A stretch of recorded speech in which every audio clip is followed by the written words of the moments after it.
Seasonal వ్యాధులపై ముందు జాగ్రత్తలు తీసుకోవాలన్నారు ఏపీ మంత్రి సత్యకుమార్. గత 5 ఏళ్లు ఏమీ చేయని వైసీపీ తమపై విమర్శలు చేస్తోందని విమర్శించారు.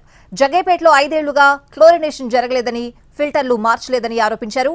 ప్రస్తుతం రాష్ట్రమున్న ఆర్థిక పరిస్థితుల్లో సంక్షేమం అసాధ్యమైన చేస్తున్నామన్నారు.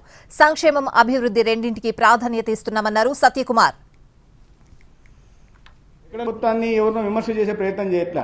ఎప్పుడు కూడా సీజనల్ డిజీజెస్ ముందస్తు చర్యలు తీసుకోవడం, జాగ్రత్తలు తీసుకోవడం, ఒక స్టాండర్డ్ ప్రోటోకాల్ను పాటించడం ఎక్కడైనా జరుగుతుంది, ఏ ప్రభుత్వంలో అయినా.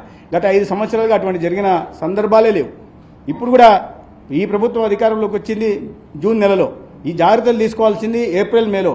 మీరు నిజంగా జాగ్రత్తలు తీసుకొని ఎక్కడైనా ఓవర్ ట్యాంకులలో క్లోరినేషన్ చేయడం కానీ, బ్లీచింగ్ పౌడర్ చేయడం కానీ, వర్షాకాలంలో వర్షం వెలువ కారణంగా కాలువల పక్కనే ఉంటున్న పైప్ లైన్లలో లీకేజ్ను కట్టడి చేయడం కానీ, ఈ విధంగా చేయకపోవడం వల్ల ఎక్కడికక్కడ నీటి కంటామినేషన్ కావడం, కొన్ని చోట్ల ఫుడ్ కంటామినేషన్ కావడం, ఇటువంటి దురదృష్టకర ఘటనలు జరుగుతున్నాయి. ఎక్కడికక్కడ లైన్ డిపార్ట్మెంట్తో మాట్లాడుతూ జాగ్రత్తలు తీసుకునే